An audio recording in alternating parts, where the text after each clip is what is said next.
자, 이 시간 하나님께서 주신 말씀 함께 보도록 하겠습니다. 룻기 3장 1절로 9절까지 말씀입니다. 룻기 3장 1절부터 9절까지 말씀 보겠습니다. 룻의 시어머니 나오미가 그에게 이르되 내 딸아 내가 너를 위하여 안식할 곳을 구하여 너를 복되게 하여야 하지 않겠느냐. 내가 함께하던 하녀들을 둔 보아스는 우리의 친족이 아니냐. 보라, 그가 오늘 밤에 타작마당에서 보리를 까불리라. 그런즉 너는 목욕하고 기름을 바르고 의복을 입고 타작마당에 내려가서 그 사람이 먹고 마시기를 다 하기까지는 그에게 보이지 말고 그가 누울 때 너는 그가 눕는 곳을 알았다가 들어가서 그의 발치 이불을 들고 거기 누우라. 그가 내 할 일을 내게 알게 하리라 하니 룻이 시어머니에게 이르되 어머니의 말씀대로 내가 다 행하리라 하니라. 그가 타작마당으로 내려가서 시어머니의 명령대로 다 하니라. 보아스가 먹고 마시고 마음이 즐거워 가서 곡식단 더미의 끝에 눕는지라. 룻이 가만히 가서 그의 발치 이불을 들고 거기 누웠더라. 밤중에 그가 놀라 몸을 돌이켜 본즉 한 여인이 자기 발치에 누워 있는지라. 이르되 내가 누구냐 하니 대답하되 나는 당신의 여종 룻이오니 당신의 옷자락을 펴 당신의 여종을 덮으소서. 이는 당신이 기업을 물을 자가 됨이니이다 하니. 아멘. 자, 오늘 우리에게 주신 말씀을 가지고 신랑 되시는 예수님이라는 제목으로 말씀을 나누고자 합니다. 오늘 우리가 읽은 이 본문 속에 룻의 그 시어머니 나오미가 하나님께서 자신들과 함께 하시고 또한 자신들을 도우신다라는 것을 깨닫고 마침내 이제 기업을 물을 자를 이제 보아스라고 이제 생각을 한 거죠. 그래서 그동안 모든 것을 잃어버렸던 그 나오미가 하나님께서 그 모든 것을 다시금 회복시켜 주실 거라는 그 확신을 가지게 된 거죠. 그 믿음 안에서 오늘 나오미가 이제 자신의 며느리 룻에게 그 방책을 알려주고 있는 것이 나옵니다. 다름이 아니라 룻이 마치 신부단장을 하고 이 보아스가 타작마당에서 이제 보리를 그 키에 떠는 그 일을 하는 그 장소로 이제 가게 했죠. 이 보아스가 잠을 청할 때에 몰래 이 룻이 그 보아스가 덮고 있는 이불 아래 그 발치에 누웠다라고 되어 있습니다.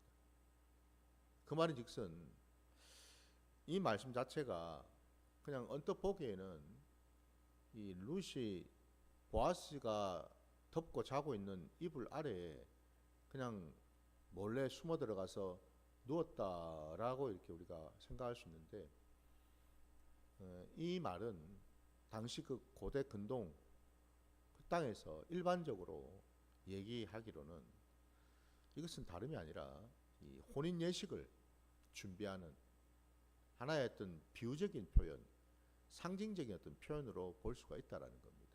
그러니까 다시 말씀드리면 신랑 되는 자와 또 신부 되는 자가 이제 혼인 예식을 통해서 한 몸이 되는 이런 어떤 모습을 미리 보여주고 있다 이 말입니다. 보아스는 처음에는 몰랐지만은 오늘 본문에 보니까 그죠? 그가 잠에 깨어서 몸을 뒤척이다가 자기 발밑에 뭔가가 있는 것을 보고 놀라서 살펴보니 거기에 룻이 누워 있더라는 거죠. 그리고 그 룻이 오늘 우리가 읽은 이 본문 마지막 9절 말씀에 이렇게 고백을 합니다. 이르되 내가 누구냐 하니 대답하되 나는 당신의 여종 루시오니 당신의 옷자락을 펴 당신의 여종을 덮으소서. 이는 당신이 기업을 물을 자가 됨이니이다 하니라고 되어 있어요. 당신의 옷자락을 펴 당신의 여종을 덮으소서.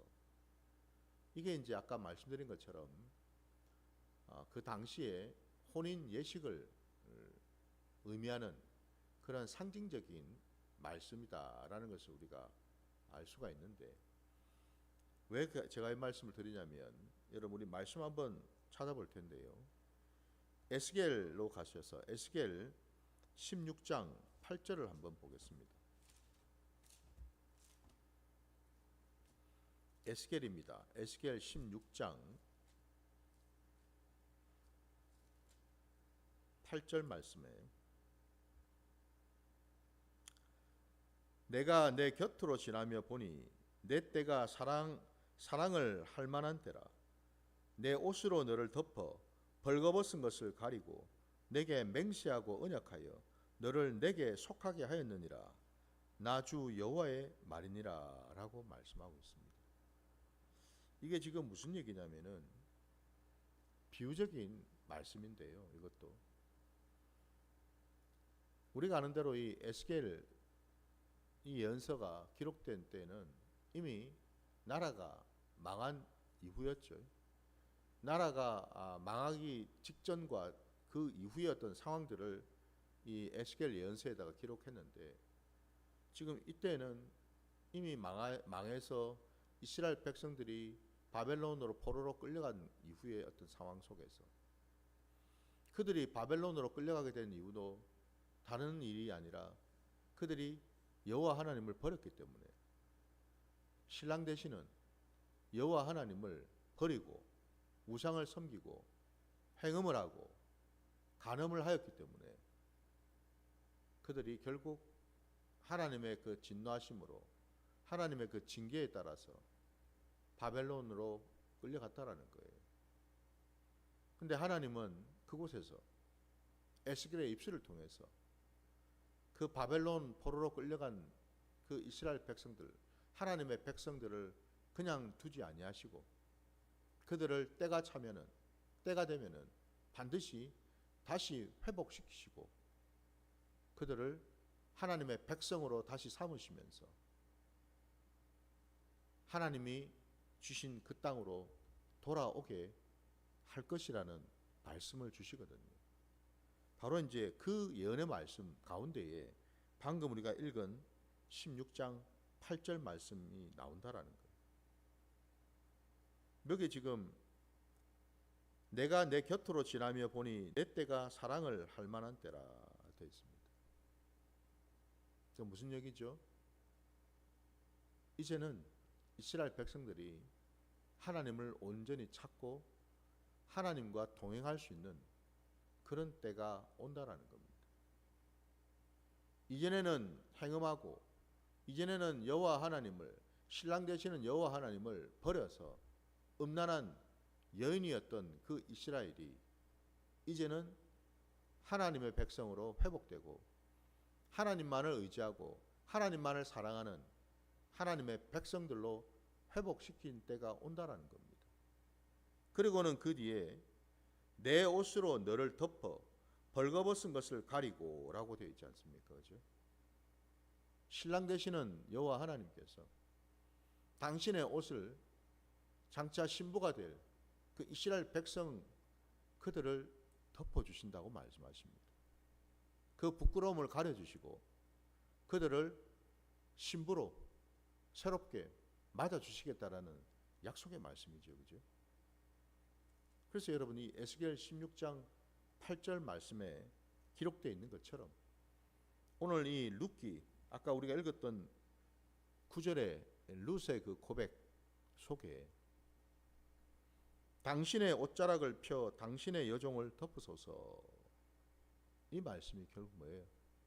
아까 우리가 본 에스겔 말씀하고 연결이 되간다라는 거예요. 비록 룻은 자신이 직접 고백했지만 나는 당신의 여종입니다. 룻이라는 이 여인은 허물이 많은 여인이잖아요. 첫째는 그는 이방 여인이 아닙니까? 같은 이스라엘 백성이 아니라 그는 모압 사람이에요. 또한 그는 처녀가 아니잖아요. 과부 아닙니까, 여러분? 이미 결혼을 해서 남편이 있었고, 근데 그 남편이 일찍 죽지 않았습니까? 그는 과부의 신분이에요. 그럼에도 불구하고 이 여인이 담대히 이 보아스에게 들어왔다라는 겁니다. 하나님께서는 오늘 이 룻의 마음도 붙들어 주셨고 또한 보아스의 마음도 붙들어 주신 거지요. 아까 여러분 우리가 읽었던 또 말씀 가운데에 5절 말씀을 다시 보시면 룻이 시어머니에게 이르되 어머니의 말씀대로 내가 다 행하리이다 하니라 라고 되어 있습니다. 룻은 시어머니 나오미의 그 얘기를 듣고서 네가 몸을 깨끗하게 이렇게 목욕을 하고 몸에 기름을 바르고 정결한 의복을 입고서 타작마당으로 가서 보아스를 기다리라고 했거든요. 모든 상황들을 이 나오미가 가르쳐 줬다고요. 근데 여기서 만약에 여러분 룻이 그 시어머니의 말을 듣고서 부끄러워서 수치스러워서 마음에 내키질 않아서 그 시어머니의 말을 거절했다면 이삭을 죽고 시어머니를 내가 봉양을 하겠는데 내가 이 일만은 내가 못 하겠습니다. 그러면 어떡하겠습니까? 억지로 할 수 없잖아요. 더더군다나 이 보아스는 나이가 많은 자인데 만약에 룻이 보아스를 싫어한다면 남편으로서가 아니라 단지 그냥 자신을 도와줄 그런 정도의 의인으로만 생각했다면 이 룻이 나이가 많은 부유한 보아스보다도 보다 젊은 그런 자를 남편감으로 생각했다라면 오늘 이 고백은 나올 수가 없겠죠, 그죠? 이 일은 있을 수가 없다라는 거예요. 근데 룻은 분명히 고백하기를 내가 어머니의 말씀대로 다 행하겠다라고 고백하지요. 여기에서 여러분 우리가 볼 수 있는 것이 언뜻 보기에는 룻이 참 착하고 가상해서 시어머니의 말을 고분고분 잘 순종하고 듣는 것처럼 볼 수 있죠. 룻의 성격 자체가 원래 그렇게 착하고 선해서 이런 걸까? 아니면 정말 이 룻이 믿음이 좋아가지고 시어머니의 말이라면은 곧이곧대로 100%다 듣고 순종하는 그런 믿음을 가지고 있는 여인이었을까? 제가 드리고 싶은 말씀은 우리가 성경을 볼 때에 자꾸만 우리는 사람을 쳐다볼 수가 있습니다. 그 사람의 어떤 특별함, 그 사람의 뭔가 좀 나은 것들. 그러니까 하나님께서 기뻐하시고 가상히 여기시고 받아주시고 응답하셔가지고 복을 주신 것 아니냐. 뭔가 특별한 게 있으니까, 뭔가 나은 게 있으니까 라고 우리는 생각하기 쉽다 이 말입니다. 그럼 이제 이렇게 흐른다면은 결국 나아갈 방향은 뭐예요? 성경은 한마디로 사람의 열심과 사람의 의와 사람의 노력이 들어가야지만 하나님은 우리를 만나주시고 찾아주시고 기뻐하시고 복 주시는 분이시다. 이런 방향으로 흘러가겠죠. 그게 아니라는 거예요. 그렇게 봐서는 안 된다라는 거예요. 나오미의 말을 듣고 며느리 룻이 이렇게 순종할 수 있는 것도 사실은 여호와 하나님께서 룻의 마음을 강하게 붙들어 주셨기 때문이죠. 하나님의 은혜를 입을 수 있도록. 우리가 알고 있는 것처럼 장차 이 땅에 오실 메시아 그리스도, 그분의 그 육신의 족보 가운데 들어가야 하니까 룻을 하나님은 끝까지 놓지 아니하시고 붙들어 주셨다라는 거예요. 그래서 그가 순종하는 자리까지 가게 되었다라고 우리는 이해해야 된다라는 겁니다. 그래서 우리 기독교 신앙은 하나님의 전적인 은혜 아래에서 이루어진다라는 거죠. 결국 이 일들이 의미하는 바가 뭔가? 이 보아스는 누구이며 룻은 누구인가? 왜 우리가 지금 이 룻기를 보고 있는가? 단지 구약의 사사시대에 일어난 어떤 사건을 그냥 보고 있는 건가? 가 아니라 주님이 분명히 말씀하신 것처럼 너희가 영생을 얻고자 날마다 성경을 상고하거니와, 그 성경이 다 누구를 가리킨다고 되어 있습니까? 나를, 곧 예수 그리스도를 가리킨다라고 말씀하지 않습니까? 그렇죠? 예언서든 시가서든 모세오경이든 모든 말씀이 결국 다 한 곳으로, 한 방향으로 집중되어 있는데 거기가 바로 예수 그리스도더라. 그러면 오늘 본문 속에서 우리가 이 룻기 안에서 룻을 보고 보아스를 보는데 이게 다인가? 룻처럼 참 착하고 가상한 며느리가 있고, 보아스처럼 참으로 다른 사람, 주변 사람을, 친족들을 극진하게 섬기고 도와줄 줄 아는 그런 정말 선한 의인과 같은 또 그런 자가 있구나. 이거 우리가 보려고 지금 말씀을 보고 있는가? 아니라는 거죠. 룻과 보아스의 그 관계 속에서 우리는 예수 그리스도와 교회를 볼 수 있어야 된다는 거예요. 왜 제가 이 말씀을 드리냐면, 다시 한번 또 우리 말씀 한번 볼까요? 우리 에베소서, 신약의 에베소서를 한번 가보겠습니다. 에베소서 5장으로 가겠습니다.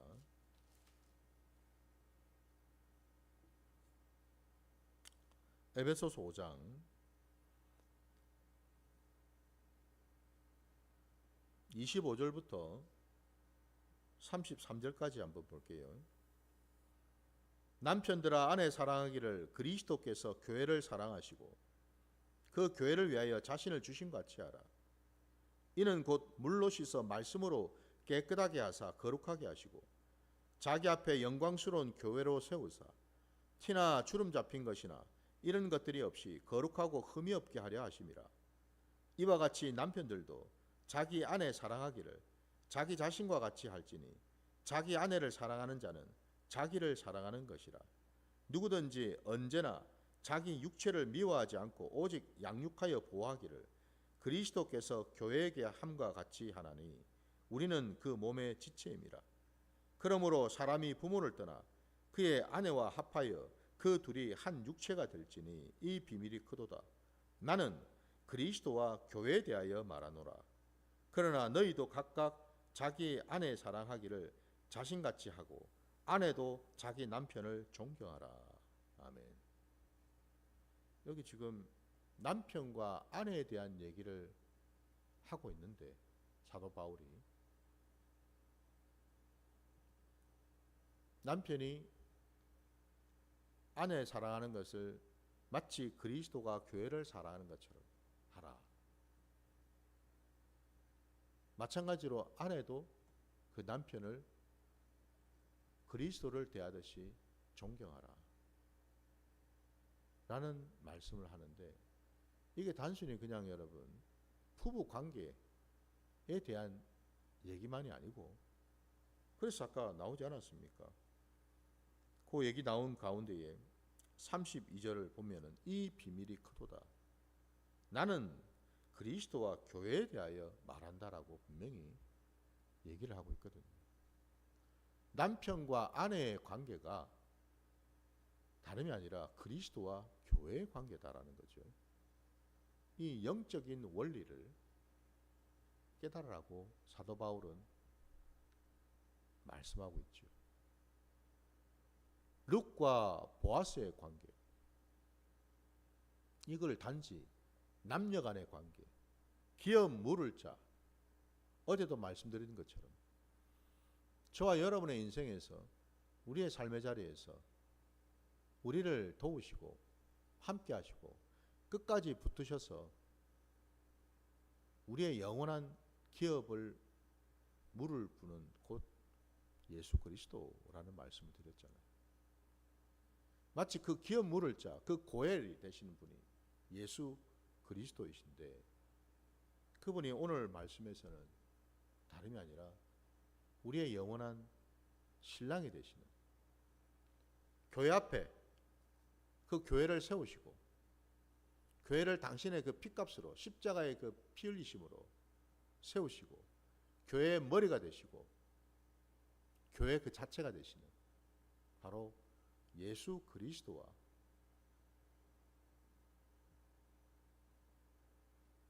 그와 함께하는 신부, 곧 예수 그리스도로 말미암아 이 땅에 세워진 교회인 신부의 관계를 우리에게 보여준다라는 거예요. 이걸 오늘 본문 말씀을 통해서 우리가 분명히 봐야 되는 줄 믿습니다. 보아스는 바로 그 점에서 예수 그리스도를 예표하는 자라고 볼 수 있겠죠. 그는 나오미의 그 집안, 그 집안을 다시 일으켜 세울, 그가 팔아먹었던,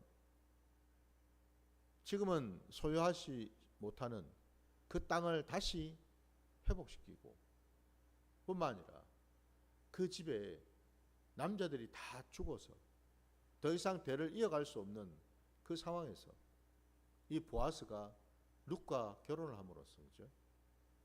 그 집안의 대를 이어갈 수 있도록 그 역할을 감당한다는 거죠. 우리 주님께서 그 일을 하신다라는 거예요. 예수님의 그 계보 안에 보면은 지난번에도 말씀드린 것처럼 우리 마태복음 1장에 그 예수님의 그 계보, 아브라함과 다윗의 자손으로 오신 그 예수님의 그 계보 안에 5명의 여인이 나온다 그랬지 않습니까? 그죠? 그 여인들 가운데에 참 온전한 여인들이 사실 없지요. 다 연약하고 부족하고 사실은 모두가 다 죄인이죠. 특별히 또 그 가운데에서도 여러분 보세요. 그 5명의 여인들 가운데 누가 보더라도 참 부끄럽고 수치스러운 그런 출신, 그런 사건, 그런 어떤 배경들을 가지고 있는 여인들이 있잖아요. 다말이 그랬고, 그 다말이 자신의 남편과의 사이에서 자녀를 낳은 겁니까? 아니죠. 그의 시아버지를 통해서, 시아버지 유다를 통해서 자녀를 낳게 된 거 아닙니까? 기생 라합도 마찬가지죠. 그는 이방 여인이고 기생이었어요. 모압 여인인 이 룻도 마찬가지. 이방 여인이었잖아요. 그죠?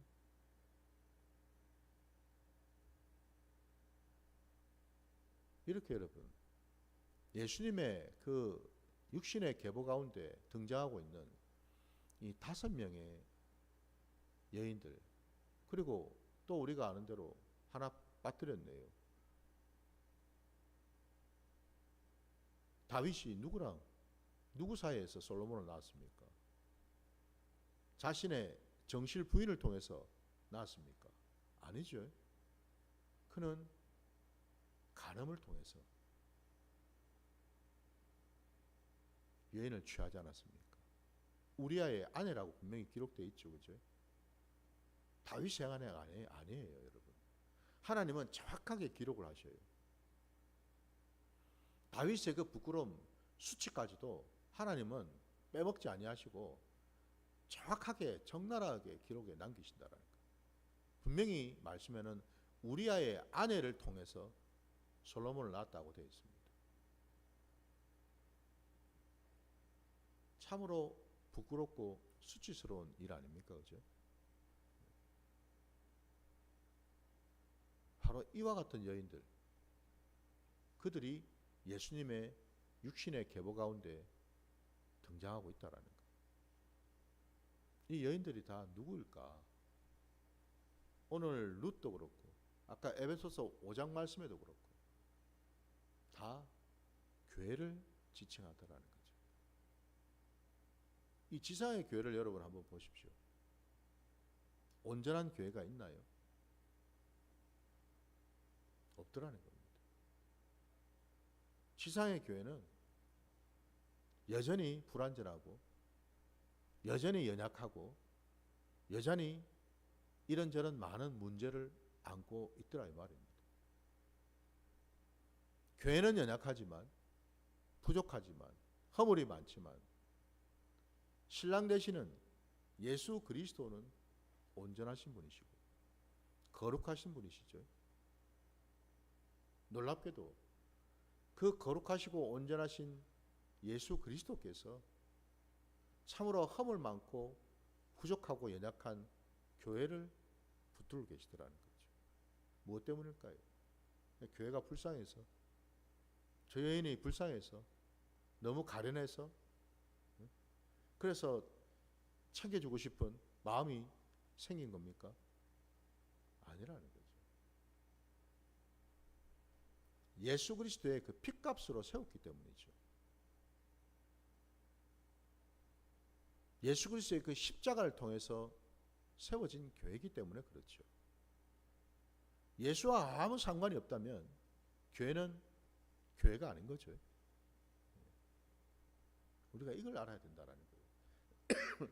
교회가 존재하는 이유는 신랑 되시는 예수 그리스도 때문이라는 거죠. 그 신랑 되시는 주님이 빠진다면은 교회는 아무런 존재 이유도 없고 존재할 가치도 없다라는 거예요. 저와 여러분이 바로 이 신약시대에 주님이 핏값으로 세우신 교회들 아닙니까? 그죠? 우리가 교회예요. 우리가 주님의 신부로 지금 서 있다 이 말입니다. 신랑 되시는 주님의 신부로. 그러면 그 신부는 지금 어떤 모습인가? 나는. 혹이라도 나는 신랑 되시는 주님만 바라보고 주님 안에 들어가서 주님 주시는 것으로 감사하고 기뻐하며 사는 그런 자가 아니라 여전히 여기저기 한눈 팔고 곁눈질하고 딴 마음을 품고 신랑 되신 주님이 아니라 다른 남자들을 쳐다보고 눈독을 들이고 음란한 눈빛으로 음란한 짓을 음란한 마음을 품고 살아가고 있지는 않는가라는 거죠.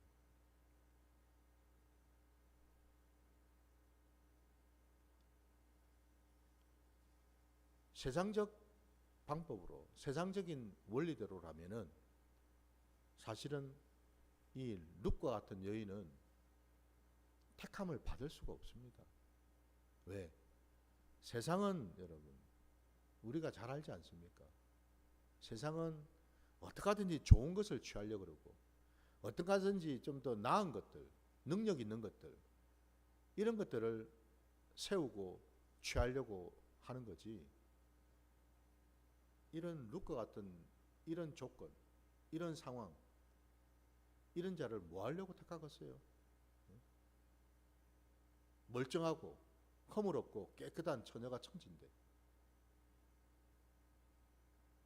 이걸 우리가 알아야죠. 하나님이 왜 나 같은 자를 택했을까? 허물 많은 나 같은 자를, 깨끗하지도 않고 더럽고 음란하고 추악한 나 같은 자를. 물론 주님을 만나기 전에는 몰랐죠. 내가 그런 자인지를. 왜? 다들 그래 사니까. 다들 그렇게 경험하면서 지내니까. 근데 여러분, 주님을 만나고 보니 비로소 깨달았죠. 그죠? 내가 얼마나 음란하고 더러운 자인지를 비로소 아는 거죠. 이게 여러분 은혜 아닌가요? 이게 은혜죠. 주님은 이런 자들까지도 찾아오셔서, 이런 나에게까지 찾아오셔서 만나주시고 붙들어주시고 구원의 그 손길을 펴주셨으니까. 이게 여러분 은혜 아닌가요? 그것만으로도 우리가 이 땅을 우리가 살아가는 동안에 감사의 제목이 되는 줄 믿습니다. 부디 오늘 우리가 읽은 이 본문 속에서 보아스를 통해서 우리는 우리의 영원한 신랑 되시는 주님을 봐야 되고, 이 룻을 통해서 우리는 참으로 연약하고 형편없는 교회된 내 모습을 봐야 되는 줄 믿습니다. 교회는 연약하고 부족해도 주님은 그 교회를 끝까지 붙드시고 그 교회를 통해서 일하시고 그 교회를 통해서 주님의 일을 나타내시고 이루어 가신다라는 사실. 다른 걸 통해서 역사하시고 일하시는 게 아니라는 거예요. 오직 교회를 통해서. 왜? 바로 그것 때문에 주님이 십자가에서 피 흘리시기까지 세우신 것이 바로 교회니까요.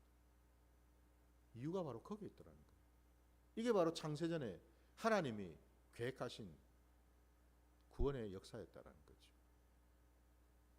바로 그 놀라운 구원의 역사 가운데 저와 여러분이 있는 줄 믿습니다. 이제는 우리가 우리의 영원한 신랑 되시는 그 주님 앞에서 우리들도 날마다 더 거룩하고 더 성숙해져 갈 수 있는 교회 되시기를 주의 이름으로 축원합니다. 주님이 우리를 사랑하시고 품어주시고 우리가 주님 안에 들어가면 들어갈수록 우리는 주님이 원하시는 그런 신부의 모습으로 단장이 되는 줄 믿습니다. 바로 그 자리로 나가실 수 있는 저와 여러분이 되시기를 주의 이름으로 축원합니다. 자, 오늘 주님 가르치신 기도로 예배를 마치겠습니다. 하늘에 계신 우리 아버지여, 이름이 거룩히 여김을 받으시오며 나라가 임하시오며 뜻이 하늘에서 이루어진 것 같이 땅에서도 이루어지이다. 오늘 우리에게 일용할 양식을 주시옵고 우리가 우리에게 죄 지은 자를 사하여 준 것 같이 우리 죄를 사하여 주시옵고 우리를 시험에 들게 하지 마시옵고 다만 악에서 구하시옵소서. 나라와 권세와 영광이 아버지께 영원히 있사옵나이다. 아멘.